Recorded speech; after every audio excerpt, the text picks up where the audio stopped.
அவர் கூப்பிட்டா அடுத்தே நிமிஷம் அடுத்த ஒரு நிமிடிக்குள்ள நிற்கிறார். அதை யார் வேணும்? அவருக்கு சரியாமா ஆப்பதில் என்னை நோக்கி கூப்பிடு, நான் மறுத்து அருள் செய்த ஆப்பதில் உன்னோடு கொடுங்க, உன்னை தப்புவித்து உன்னை தடப்படுத்தி உன்னை மகிமைப்படுத்தி நிலைநிறுத்துவேன்னு சொல்றார். அணியால கூப்பிட்டாலும் இந்த நேரம் கூப்பிட்டா என்ன பண்ணுவாரு? அரை மணி நேரம் ஆகுங்க. அவரு ஒரு நொடியில் வந்துடுவார். அப்போ அவர் தான்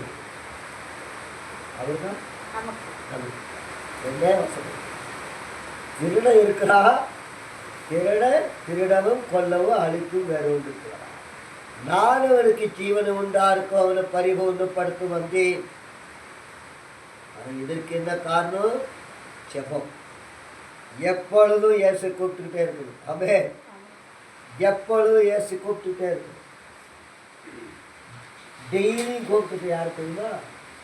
டெய்லி தொந்தரப்படுத்துறதுக்கு யார் தெரியுமா? இயேசு. லூக்கா 10:18 இருக்குதல்ல, ஒரு விதவி அவன் மனுஷனுக்கு மதிக்காதவன், தேவனுக்கும் பயப்படாதவன். அந்த விதவி எப்பொழுது என்ன பண்றான்? தொந்தரவு செய்துக்கிட்டே இருக்கிறான். அப்ப அந்த நியாயாதிபதி என்ன சொல்றான்? நான் தேவனுக்கு பயப்பட மாட்டேன், மனுஷனும் மதிக்க மாட்டேன். இந்த விதவி என்னை எப்பொழுதும் தொந்தரவு செய்கிறபடியாய் இவளுக்கு நியாயம் செய்ய வேண்டும் என்று சொல்றான்.